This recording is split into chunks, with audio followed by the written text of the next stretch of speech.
Welcome to the Morning Report, a production of fightbackmedia.com, the #1 source of urban conservative information in America. Well, good morning. Good morning, and welcome to the Morning Report. My name is Willie Lawson. The Morning Report is a production of fightbackmedia.com, fightbackmedia.com, fightbackmedia.com, and fightbackmediatv.com. So thank you for joining us today. Lots going on, and we're going to try to get to a number of the stories that may have interest to you. We know that there's been some back and forth, especially with Republicans taking over the House of Representatives and the Senate, about bathrooms. We're back to talking about bathrooms again.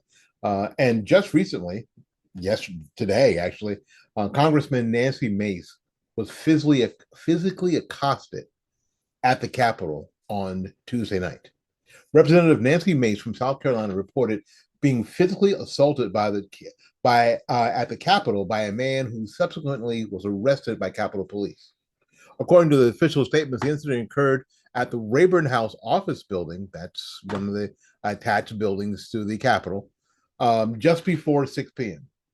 The suspect has been identified as 33-year-old James McIntyre of Illinois, who is now facing charges of assaulting a government official.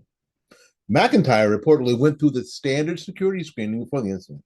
In a series of posts on social media, on X rather, Mace described the assault and its aftermath. She noted that she required a wrist brace and some ice, but emphasized that she would heal just fine. More importantly, she stressed that the incident would not deter her from her ongoing mission to protect women's spaces and safety. Mace has been a vocal advocate for maintaining separate spaces for women, recently introducing a resolution banning men from using women's restrooms. It's insane that we're actually talking about this, right? This comes in the wake of a recent political discussion about gender and bathroom access, including the election of a transgender representative, Sarah McBride, to Delaware's at-large district. The Congresswoman's commitment to her cause has been unwavering. In her post, she declared, "Your trans violence and threats will only make me double down." She continues to use the hashtag hold the line to emphasize her stance.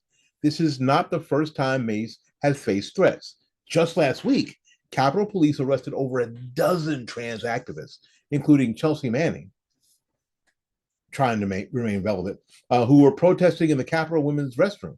House Speaker Mike Johnson has also recently formalized an unwritten policy requiring members to use the restrooms corresponding to their biological sex. In her statement following the incident, Mace remains resolute. "All the violence and all the threats keep proving our point. Women deserve to be safe. Your threats will not stop my fight for women," what she says. The investigation into the assault is ongoing, and McIntyre is currently in custody facing federal charges. We'll continue to follow all this stuff as it goes. It just seems insane to me that it is 2024, and we are one of the largest stories that we've done in a while is what bathroom people are supposed to go, where you're supposed to go take a dump. Seriously, where you're supposed to go take a dump? That's a thing. That's the thing that people are fighting about, are fighting for. That your identity is wrapped up in where you poop. It's crazy. All right, going on. Unfortunately, the ongoing legal saga involving President-elect Donald Trump. Manhattan District Attorney Alvin Bragg is refusing to drop the case against Trump, even as the clock ticks towards Inauguration Day. The newly filed 82-page memorandum titled "People's Memorandum of Law in Opposition to Defendant's Motion to Dismiss" outlines Bragg's stance, countering Trump's legal team's argument that his election victory should halt the proceedings. Judge Juan Marchand, who really wants to wash his hands of all this mess, now faces the task of deciding the future of the case.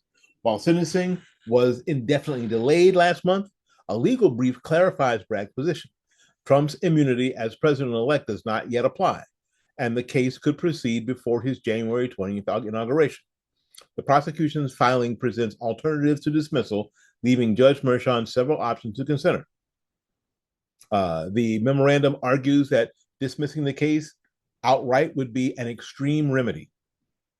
Instead, the prosecutor suggests accommodations that acknowledge Trump's upcoming immunity without discarding the proceedings entirely.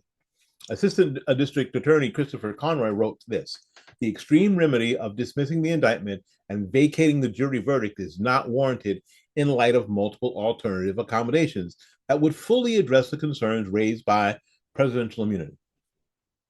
Among the options presented is a possibility of suspending the proceedings until Trump leaves office in 2029, effectively putting the case on hold for his presidential term. Another option involves terminating the case without overturning the jury's guilty verdict. Prosecutors emphasize that Trump's conviction, while never reviewed on appeal, reflects the jury's judgment and should not be erased simply because of the election. The Trump legal team, however, sees it different. Last week, they argued Bragg's office should dismiss the case entirely, focus instead on New York's rising crime rates.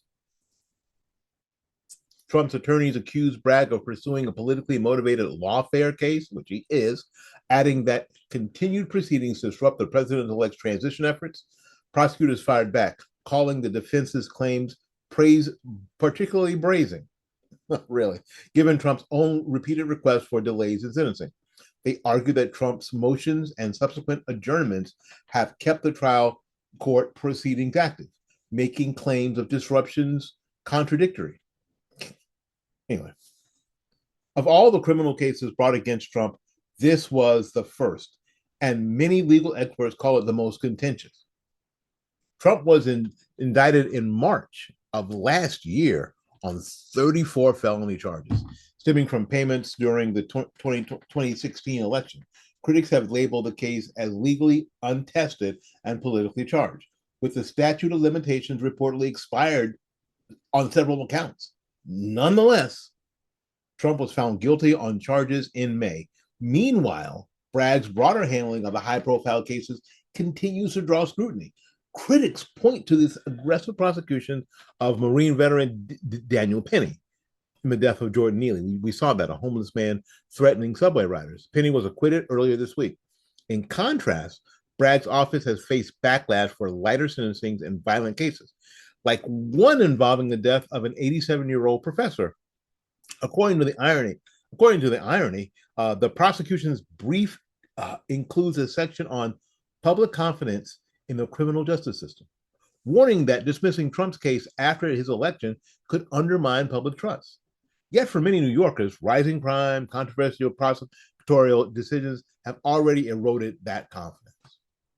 Judge Juan Mershon's decision could come at any time, shaping the legal landscape for the first criminal case against a former president. Whether the case proceeds, pauses, or is dismissed outright, the nation will be watching closely. Stay tuned here for further developments. I'm sorry, this is sad. If you'd like to be our coffee sponsor here on Fight Back Media, go ahead and email me at fightbackmedia@gmail.com.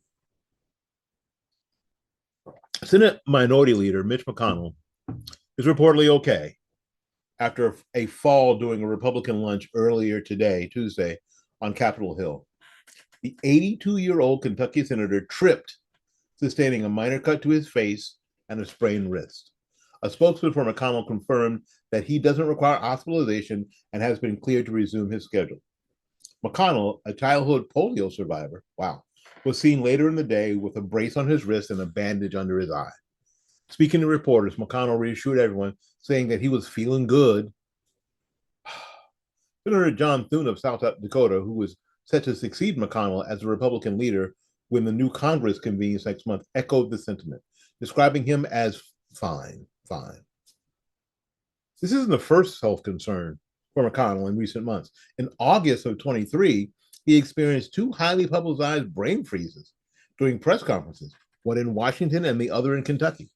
These incidents raise questions about his health and ability to continue leading. However, McConnell has consistently maintained his focus on his responsibilities in the Senate. At 82 years old, incidents like this naturally spark concern, especially given the challenges of aging in high pressure roles. While McConnell's tenure as Senate Republican leader is nearing its end, finally, mercifully, uh, goodness, uh, his influence on Capitol Hill remains significant. We'll continue, of course, to monitor any updates on McConnell's condition. For now, the senator appears to be recovering and pressing on with his schedule.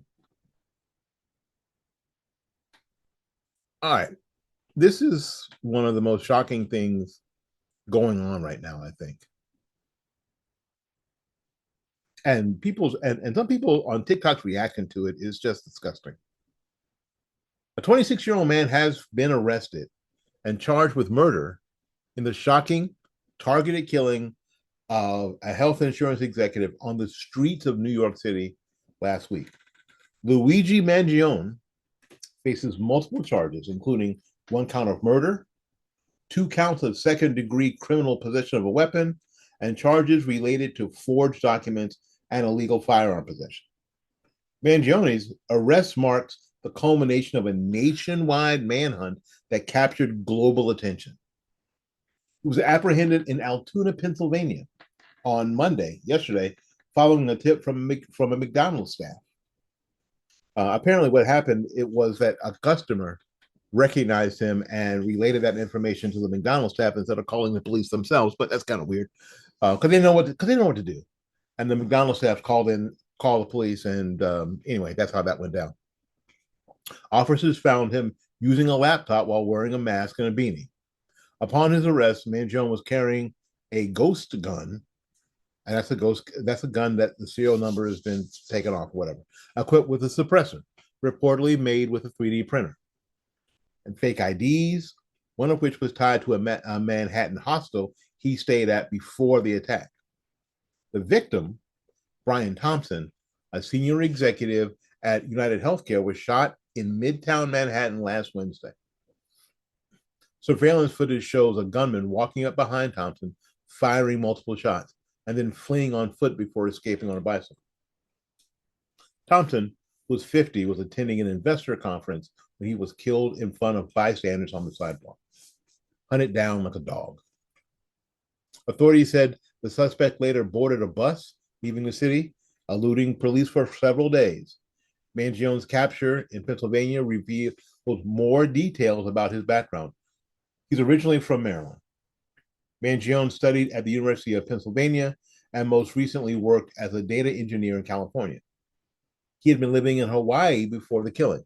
His family released a statement Monday saying they are shocked and devastated by his arrest. They're not shocked and devastated by his crime. Investigators have suggested that Mangione may have personal grievances, such as police are examining documents found in his possession that reportedly shed light on his motivation and mindset. The murder has raised questions about the potential motives tied to America's contentious healthcare system. Police have not confirmed reports that shell casings found at the scene were marked with the words delay and deny, language often associated with health insurance, with insurance claim rejections. Thompson's death has sparked polarized reactions online. While some mourn the loss of a father of 2, some social media posts from the United Healthcare Group were flooded with ridicule and criticism of the healthcare industry before being disabled. Mangione is back in court on December 23rd as he awaits extradition to New York to face murder charges, and that extradition is going to happen. Pennsylvania Governor Josh Shapiro commented, emphasizing that, quote, "We do not kill people in cold blood to resolve policy differences or express a viewpoint," end quote. The case remains under investigation, with authorities continuing to piece together how a manhunt that spanned multiple states ended in a quiet Pennsylvania McDonald's. Wow. Wow. All righty, we got to get out of here and make room for somebody else. Thank you ever so much for coming to the Morning Report. Again, the Morning Report is a production of fightbackmedia.com, fightbackmedia.com, fightbackmedia.com, and fightbackmediatv.com. Until we see you again, go out there and learn something, love somebody, and for goodness sakes, y'all take care of yourself. We will see you when we see you. Bye-bye now.